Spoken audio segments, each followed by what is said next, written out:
All right. Hello, everybody. And thank you for joining us in another episode of Hard for Justice, a Steven Seagal podcast.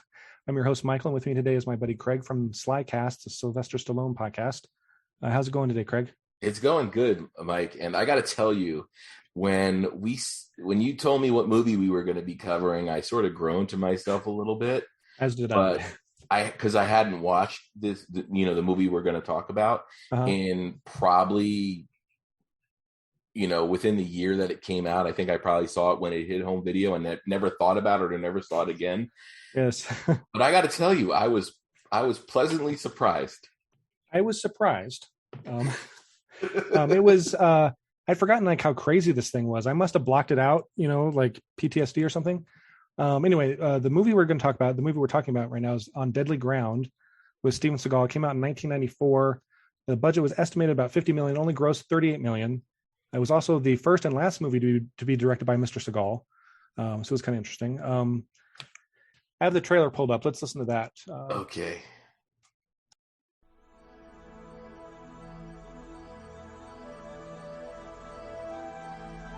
In this land of frozen beauty, where a proud people make their home, Aegis Oil is making a killing. The people here want to talk about the poisons in their environment. If Aegis 1 is not online and operational in 13 days, then the oil rights will revert back to the Eskimos, and that is not going to happen. But there is hope. And now, he's here. Steven Seagal is on deadly ground. You're an oil man. But I put out the fires. I stop spills. We are being lied to by some of the most sophisticated people on Earth. I know we've had our disagreements. How much money is enough? I don't need that kind of problem right now. Get rid of the problem. You mean mercenaries?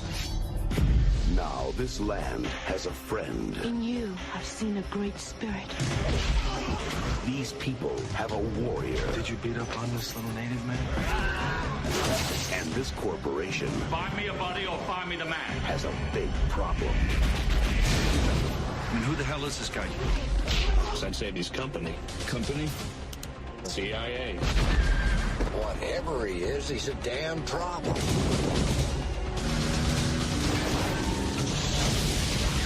Steven Seagal. Time to move out. Michael Caine. He'd need a miracle to stop us now. Just gonna reach out and touch somebody here. On deadly ground.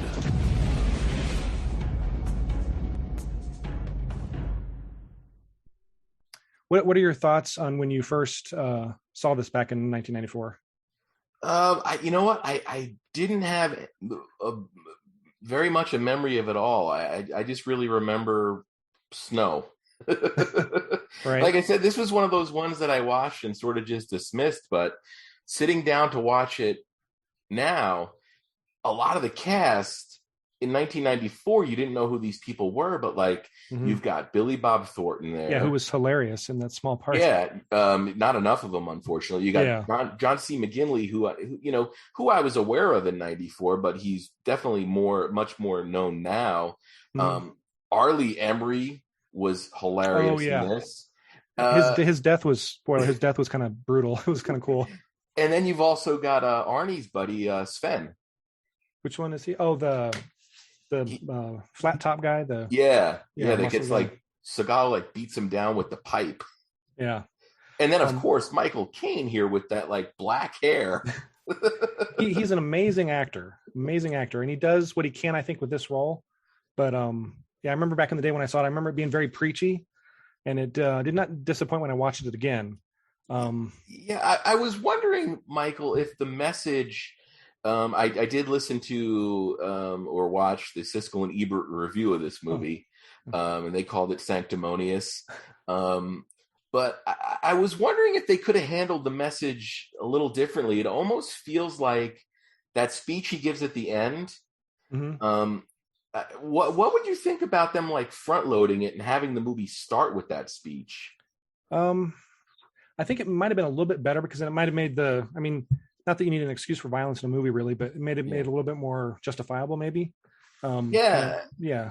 I think this movie was like, and before we start running it down or whatever, I think this movie was like a couple of decisions away from being like a really, really good movie. But unfortunately, the decisions that went the other way, sort of make it, I don't know if laughable is the right word, but it could have been a much more powerful, serious movie. And I'm sure it all, lays at, the inexperience of Seagal as a director. Yeah. But one other thing I really didn't understand, and I went back and read the synopsis to make sure I wasn't missing anything, but like the turn that the Steven Seagal character, Forrest Taft, has, it didn't, there was like no character arc there. It was just like he went from working for Aegis Oil to being like, oh, these are really bad guys. And like they even tried to set it up with that what was his name, Hugh. Hugh, saying you used to be a good man and stuff. And like at one point I was like, did I miss like a chunk of the movie? I know he goes on like that spirit journey or whatever, but that didn't really change who he was as a person. Right. Yeah, it was weird because like he's working for him, and then he just kind of flips. I mean, I could understand if maybe it was after they killed his buddy Hugh. But that was even after that. It was before that he changed his mind. So I don't know if maybe his latest check from them bounced, his payroll check or something. But it seemed like he's like, okay, I'll just be the good guy now or something. I don't know.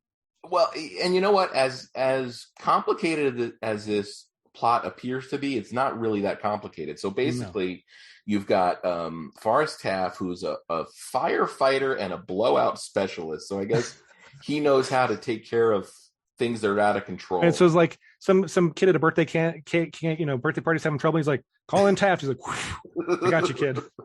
Sorry, go ahead. No. So I guess the plot is Aegis Oil had bought land rights from this Inuit Eskimo tribe 20 years earlier. Yeah, and they need to put a rig on there. Yeah, and so part of the deal was if they didn't do it by a set timeline, get this rig online and operational, the land rights would revert back to the Inuit people. Yep. Yeah. So, I mean, that's really the plot of the movie. And then it starts with Michael Caine's character, Michael Jennings, who's the CEO of Aegis Oil. Really pleasant individual. Yeah. Sabotaging one of his rigs, right? He had faulty parts in it. Did we figure out why he did that? I can't remember. I think, or was it one of those plot holes? Yeah, no, I think it was to set up. It was to set up. I think it was, yeah. Yeah, because he was like getting too close to he was like getting nosy, I think, yeah. Yeah. So that's really the plot. And then at some point there's a double cross where Aegis makes it look like Hugh and Taft executed like sabotage. Some corporate terrorism. Yeah. And of course Taft is assumed dead. Yeah. And then it just basically becomes like a revenge movie. Yeah. Because they Jennings gets notified that Taft is like snooping around in the computer and seeing what's going on. So then they basically take him out to a rig and then say, hey, go check this out and blow him up. And then the Eskimos come and save him, rescue him and then nurse him back to health. And I have to say that there's like this, he goes on this strange ass vision quest or something. Yeah, with like topless ladies and fights with bears and stuff. I'm like, where was I when this? I mean, I don't remember this at all.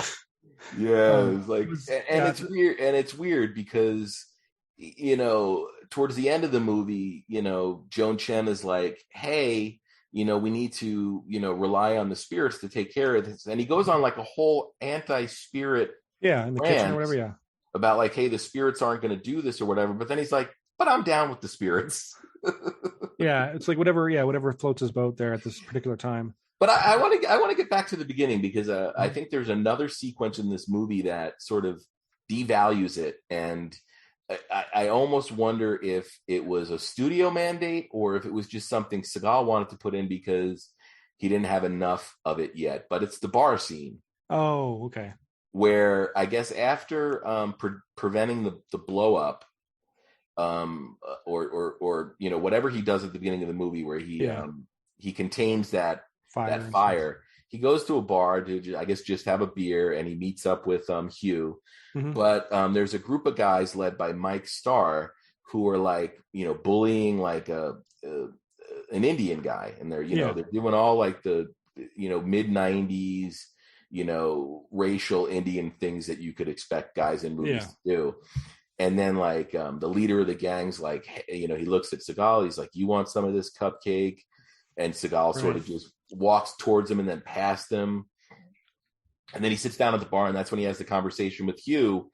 And then Mike Starr, for some reason, just like he's really got it, like he really wants to start some shit. Yeah, he's got a hard on for Seagal, basically. Yeah. So they beat up the Indian, and then finally Seagal engages in him, and of course he completely disables everybody. Right. And these are just like regular oil workers. And in 94, I was probably like, yeah, this is awesome. But like, not only is he like knocking these guys out, but he's like severely disabling these guys. He's breaking like arms and wrists legs and arms and legs. And like, I mean, so like these guys are going to be, they might never be the same again. Yeah. So he just like, put like, 5-10 families just starving on the street, basically. Yeah. And I mean, there was no like, it seemed out of character, because there was a point too where he tells Joan Jen, I didn't want this to get violent, but I have no choice now. And I mean, there is 8 million ways he could have de-escalated things at that bar. Yeah. And not only did he deprive those guys' families of meals or whatever, he destroyed that bar as well. Right. Now, I almost wonder if it was like the studio saw a cut of the movie and they were like, or read the script and they're like, yeah, where's Seagal kicking ass? Yeah. One thing I found was interesting in that the end of that fight, like he's like, he asked him like, what does it take to change the essence of a man? And the guy says time. Yeah, he's like, I just need time to change. That was it kind of like was out of place. When you agree, it's kind of like, yeah, no, the whole sequence. I mean, it was, you had some weird slow motion stuff going on, which I guess Seagal really liked. I guess it's supposed to show that it's so fast you have to slow it down. But then there was like some just flat out comedy there too, where like you see the close up of him grabbing the guy's crotch. Yeah, and the guy yells, "Oh my nuts!" Yeah, it was just a really. I mean, as much as I guess the sequence is enjoyable to watch from an action standpoint, it hurt the movie. And again, I think the movie might have been a little bit more powerful without that whole sequence in it. Yeah. I think it would have been a lot more powerful without Steven Seagal in it, but anyway. Well, you know what? I thought, when I saw that he had directed this, I got a little nervous, but I mean, I think all the performances are pretty good. I think John C. McGinley's character is a little bit overdone, but I think that's probably the writing. Like he's supposed to be like this hothead, intense, chief of security, but he's got like no cool. Yeah. But I thought Seagal's performance, it was on par. I mean, it was just as good as his performance in Under Siege, in my opinion. Like, I mean, he knew how to deliver the lines. The other thing I wanted to sort of talk about is it looked like they used all genuine Inuit people for the Eskimos, except for Joan Chen, right? Right. I was looking at her IMDb. I'm like, wait a minute. Yeah. Well, no. And then there's even the sequence at the end where Michael Caine uses that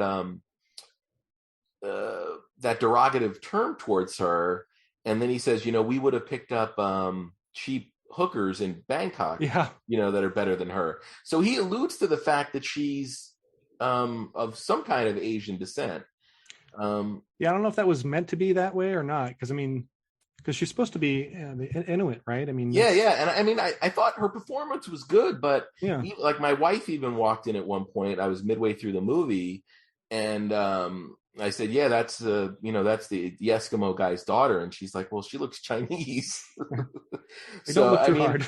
Yeah, and I said to my wife, I'm like, you know what? They're lucky they even got a person of any ethnicity in there. I mean, there's a lot of films where they would have just put in like they would have tried to sneak in like a Caucasian actress, Yeah. Like what happened with in Short Circuit. You remember the movie with Oh yeah, where they put Rivers. What was his name? I can't remember his name now, but as Steven Steven something. Yeah. As an Indian fellow, yeah. Yeah, yeah. And when I was a kid, I never questioned. I was like, oh, okay, that's fine. Parker Stevenson? Yeah, I think that's right. Yeah. Yeah. But I mean, I do have to give credit to Seagal for like I'm sure in 1994 exposing a lot of people to that culture. Oh yeah. In a mainstream film like that, I mean, I thought I was pretty impressed by it. Yeah. I mean, I liked that, and I liked, like I said, I liked the message at the end, the little speech he gave. I just think it was that whole thing. Like you said, it might have been better if that was at the beginning, because the whole thing was lost. By that time, I was like, I was like, oh, okay. I mean, and it's what's hilarious, and actually not hilarious, is that it was like, what was that, 27 years ago or whatever it was, like 1984, and we still haven't even approaching to fix that problem. So. Oh yeah. Although I will say, seeing some of that footage that they show, I was like, well, I think we might have improved just a tad, because some of that looked just like straight up horrific. Yeah. So, I mean, this movie's what, an hour, 45 minutes. So yeah. You've got the whole spirit journey. They're hiding Seagal, right? And then John C. McGinley and his guys come to the Inuit camp to look for her. I think, and they kill the elder. They kill Joan Chen's father, and that's what really kicks off the second half of the movie. Yeah, which after the spirit quest or whatever, he goes on to. They go to like Hugh's house, don't they? To look for evidence, and they find and that's when and at that point, the mercenaries have already been dispatched, right? Yeah. Arlie Emery and his team. It's like Arlie Emery and like 5 dudes, including Billy Bob Thornton. Which they're like a crack team of mercenaries that just come in to clean up messes. And right. I like the fact that Arlie Emery's like, you gave me a file on this guy, and none of it dates back prior to him starting with you guys. And there's just some absolute hilarious Arlie Emery, like Rambo inspired speeches here. It's basically, there's 2 times in the movie where he does like the, you're going to need a bigger, big supply of body bags or whatever. It's like almost the same speech both times. And then I think the second time is when John C. McGinley asks who he is. And he's like, take your worst nightmare and, amplify it or whatever. And that's this guy. Or here's a perfect example of that. Here we go. Listen to this. We got a big problem here. Intel tells us we're dealing with one guy. We think we got a fucking fire team out there. My guy in D.C. tells me that we are not dealing with the student here. We're dealing with the professor. Anytime the military has an operation that can't fail, they call this guy in to train the troops, okay? He's the kind of guy that would drink a gallon of gasoline so he could piss in your campfire. You could drop this guy off at the Arctic Circle wearing a pair of bikini underwear without his toothbrush, and tomorrow afternoon he's going to show up at your poolside with $1 million smile and a fistful of pesos. This guy's a professional, you got me? If he reaches this rig, we're all going to be nothing but a big goddamn hole right in the middle of Alaska. So let's go find him and kill him and get rid of the son of a bitch. I thought I love that. I mean, they obviously put that in there for him, but that was great. Oh, yeah, that was a total Seagal ego boost. But listening back to that clip, it reminded me of something I wanted to talk about you, Michael. And that is that remarkable score by Basil Papadouris, who did the music for Conan the Barbarian. Oh, yeah. I mean, that score is just immense. To be honest with you, I didn't take note of it. I'll have to look back and listen to it. Yeah, I mean, I heard a lot of similarities to what he did in the Conan score, but just that huge orchestral work. So yeah, I think the bulk of this movie is really Seagal or Taft and Joan Chen's Masu, working their way from the the tribe's village to the rig they're going to destroy, and the mercenaries are in a helicopter, and then it's decided that I guess they have an Indian guy as part of their team who says, the area they're in is inaccessible. We're going to need to get there by horse. So that gets them out of the helicopter, and it leaves 2 guys in the helicopter, which a miraculous series of events need to occur for this helicopter to explode. But it does. So what do they rig up? They rig up the house to explode. Yeah. And then I guess the helicopter's outside of the house hovering, and the sniper's going to take a shot, and then it explodes and it destroys the whole helicopter. Mm-hmm. Well, and eventually they make their way to the rig. Let's see.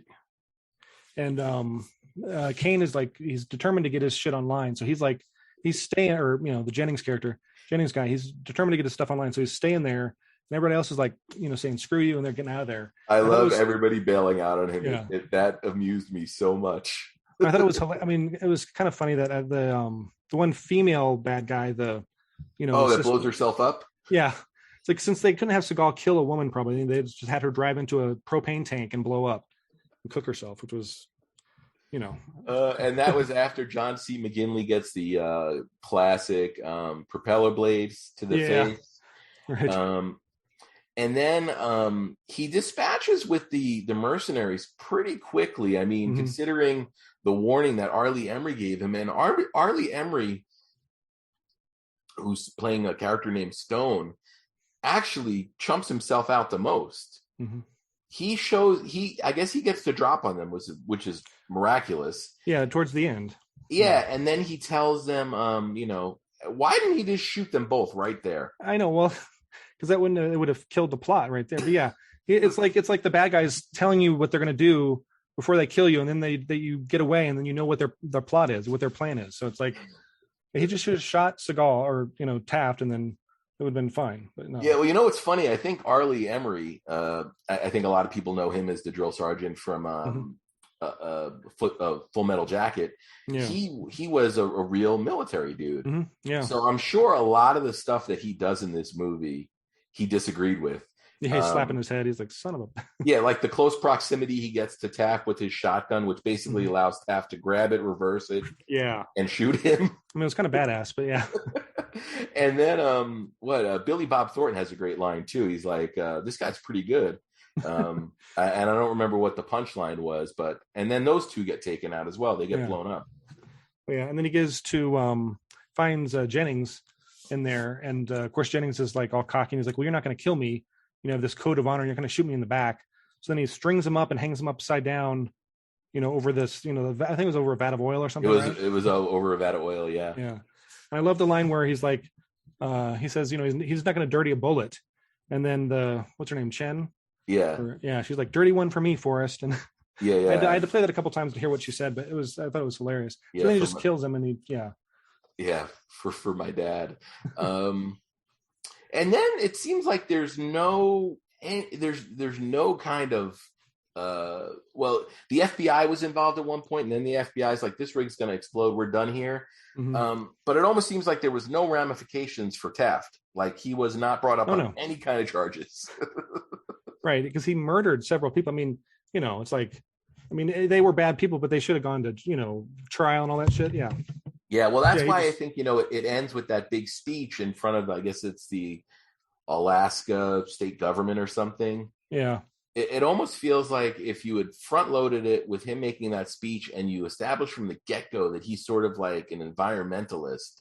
Yeah. I think it would really change the overall flow of the movie. So, like, for me, front-load that, put that speech at the beginning, and then take out the bar fight. As great as the bar fight is, there's enough action in the movie that you don't need it. And then I think you've got a decent movie. Well, I agree with all that. And then I would also make it so that he didn't start out by working for them. You know what I mean? Yeah. Because unless they had the murder of his friend Hugh, turn him over to, be the good guy.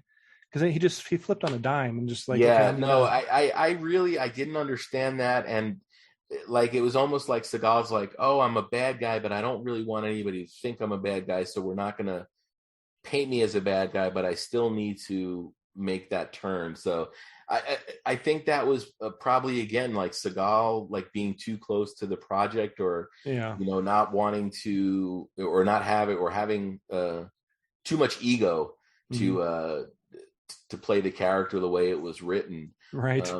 I didn't really explore, like, how this project developed, or whether it was something that Seagal worked up, or if it was an existing script. I would be I'd be curious to see. I did read that the end sequence, which is like 7 minutes of the speech and then all the animals. Originally, it was like 40 minutes, and they were going to leave that in. But I guess like test audiences laughed at it and stuff, and so they cut it down to 7. But yeah, how would you have had him have that make that speech in the beginning, just like as he's how would that fit into the story, you think? Well, like I said, if you front load it and have him as more of an environmentalist, yeah, trying to bring attention, yeah, and then it sort of it gives a little bit more motivation too along the way to to his character, because I mean that was probably the most uneven aspect of it, was you don't really know who Taft is.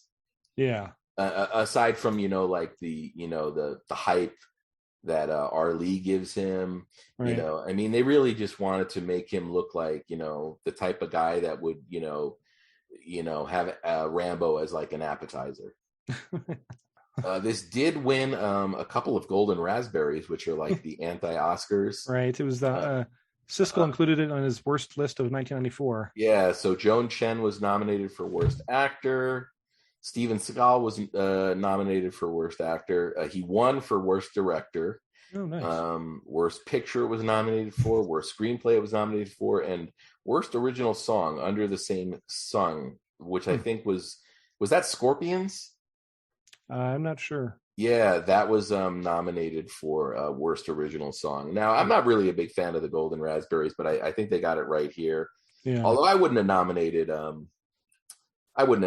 Joan Chen. I think her performance was fine. Yeah, for what she had to work with, it was okay, I think. Yeah.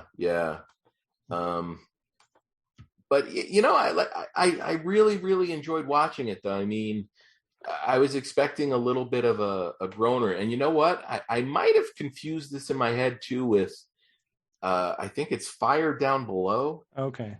Which is another I think post peak Seagal movie that I don't really have great memories of, and I think I might have confused these two in my head, because as critical as I'm being of it, I really enjoyed the heck out of watching it. And this is one I was like, I would actually, if I saw it like at the movie store, like on sale, I'd probably buy it. Huh. I am glad that I brought that enjoyment into your life, Craig. I was sitting at at my desk watching, and I'm like, oh my god, I mean I know it was going to be bad, but I mean it was, I don't know, like I said, the message at the end saved it, because I believe in that stuff, and but it was just like the delivery mechanism wasn't correct, like we were saying, it's like they could have done it a better way, and it could have been a really good, moving, impactful film, instead of what it became, which I don't know what you would call it exactly, but well, so this was the first and only movie directed by Seagal, so right. I mean, clearly we're of the opinion that had another director handled this, it might have actually been executed a little bit better. Mm-hmm. But yeah. I guess that's probably part of the deal that Seagal had at this point, like just having like complete control over the project. And again, I think we stated it, but a lot of the problems with this movie were probably created by Seagal. Yeah. I mean, and I wonder if the reason he directed it is because he felt strongly about the subject matter, as far as the environment and stuff like that. I'll have to look it up, but yeah, possibly. Because it's weird that's the only one he ever directed. Yeah, he had a really bad experience, but yeah, actually, and I don't even know where his filmography went after this. Like, I think next is Under Siege 2, which I thought was a really good movie. Yeah, I haven't seen it in a while, but Dark Territory with great bad guy Eric Bogosian. Yeah. Let's see. Trying to get a handle on okay, so let's see. Yeah, and then he did the very brief cameo in Executive Decision, Glimmerman, Fire Down Below. I mean, he was pretty much done after this. Like, well, yeah. I mean, I think after Under Siege 2, he's done. Well, yeah. I mean, he keeps making movies, but you're right, he is done. I mean, in terms of the general public's awareness of him. Yeah. Well, yeah. I do know he made that movie with was it DMX? Yeah, I believe so. Exit Wounds or something. Yeah. Or Half Past Dead. That was Ja Rule. And then Exit Wounds, was DMX. So I guess like this was 94, and then really by 2002, nobody was talking about him anymore. So it almost seems like there might not have been an opportunity here, because obviously he wasn't going to direct Under Siege 2. Yeah. Executive decision, he's barely in. Yeah. And then The Glimmer Man, maybe he would have been a better choice as director for that. I don't know. I do remember in 1996 going to see Executive Decision with my dad in the theater, and having us both be disappointed that Seagal was in it. Not very much. They killed him off too soon. So at least in 96, I was still a Seagal fan, like a genuine fan. And you know what? Looking at Fire Down Below, it almost seems like I understand the confusion in my head, because it seems like this was another sort of environmentally conscious movie. I think that one takes place in Kentucky and deals with like mines in Kentucky. And so it definitely seems like it was a cause that was close to Seagal's heart. But I mean, it's understandable that he didn't direct another film after this. Especially like the new, like straight to video stuff. That's all like part of a model that I think Sean Malloy sort of talked about. I think he even shared a link in the Last of the Action Heroes Facebook group about like how there's this model now where you have these movies that are financed overseas solely based on the star that's going to be in them, either Stallone or Bruce Willis or Dolph Lundgren or Steven Seagal, and they have the absolute bare minimum of screen time to still make people satisfied. Right. They get paid a huge amount of money, and it's just like they pump out these generic movies, but it's like a legitimate, I guess, business model for these like foreign financed productions, and that's pretty much the road that Seagal's been on since he popped up in Machete 2. But for the most part, he's just been doing the I think, what do they call them, DTV, direct to video action movies, which there's a huge market for. I guess he's making money, so that makes, and he's like hanging out in Russia now too, isn't he? Like he's with Putin and stuff. Is he like is he living there? I don't know. He joined like one of their parties. I can't remember which one he called it, but he's an interesting fellow, to say the least. So it seems like we were a little split on this movie. I seem to forgive some of its problems a little bit more than you do. Yeah, I would have much rather have us reviewed Under Siege 2. That's all. Yeah, absolutely. And I guess full disclosure time here. We are both in 420 approved states, right? Yeah. So full disclosure here. I did watch this movie on an edible, so that might have contributed to my. Damn it! I should have done that. I know that was an option. We could. This review was done by an edible under the influence. Yeah. So that might have impacted my my enjoyment a little bit, but I would have, because I would have laughed at all the things where I was like, oh God. Yeah. I think like under the direction of a competent director, and some serious notes from whoever, I think it could have been a decent movie, and I think a movie that would be talked about alongside Seagal's other quote unquote classics. I guess the holy trinity of Hard to Kill, Out for Justice, Marked for Death. And then I guess Under Siege is kind of its own beast, it's like its own, it's on its own level. But again, I enjoyed watching it, and I wasn't expecting to. So, you did have an edible as well. So. Yeah, it did make this chat a little bit, looser, a little bit more fun than I anticipated it being. Yeah, and then we watched the trailer. I love the old trailers from like the 90s and stuff. Mm-hmm. Just because you have the movie announcer guy. Oh yeah. And you always have like, it'd be like, Steven Seagal is marked for death. Yeah. Or Steven Seagal is on deadly ground. And shit like that. I love that. I mean, watching the trailer was actually more enjoyable than the movie, to be honest with you. Yeah. Oh man, that's too much. What are you guys doing over at the Slycast?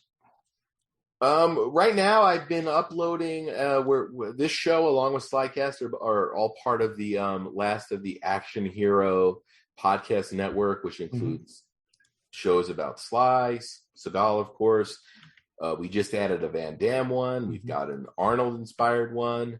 We got a James Bond one. So what I've been doing on with Slycast as part of the network is I've been releasing episodes from our archives. So yesterday I just posted up our 2014 discussion about Cobra.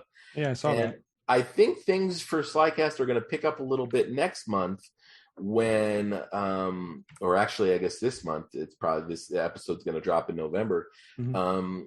When Sly releases the Rocky vs. Drago director's cut of Rocky 4, which I'm not entirely sure how we're handling things yet, but there's going to be some kind of discussion about it here on the network. I don't know if it's going to be a Slycast or if it's going to be a network show with myself, Ryan, and Doug, and whoever else wants to be a part of it. But there's a lot of excitement around the Rocky 4 director's cut. And just yesterday, Sly uploaded completely for free to YouTube a 90-minute making of the director's cut documentary, which I haven't watched yet. I guess it's a whole 90-minute look at, sort of how they got to where they got with the director's cut. So that's cool. Yeah, but aside from that, we're just uploading a lot of our archival content. We produced a lot of content, so just getting it here on the network feed for people to enjoy that might not have heard of is where we're at right now. Very cool. When is the director's cut drop? Do you remember? I think it comes out in theaters on November 11th, and then it goes to on demand November 12th. Okay, cool. So I think it's like one of those Fathom events, like one night events, and then it goes the next day. You can rent it on demand, and then I'm not sure if they've announced a home video release, but I can't imagine that they won't release it on Blu-ray. Oh yeah, that one's one of my favorites. So I'll definitely have to check that out. Isn't that that's where they have the robot, right? That's the there's a lot of controversy about that, Mike. Sly took him out. Sly took the robot out. So what was it? Did he state a reason for that? I mean, not that he needs one. He just thought it was goofy. But it's going to be interesting because there's a lot of key poly sequences that involve the robot. So I don't know if they have alternate coverage or they're just going to cut those scenes out. So I know a lot of people are looking forward to Rocky 4 director's cut, myself included. Yeah, very cool. All right. Well, thanks for joining us, Craig. And thanks for talking about On Deadly Ground. Oh, it's always my pleasure. All right. And be sure to check out the rest of the podcast network at lastoftheactionheroes.com. And until next time, stay hard for justice.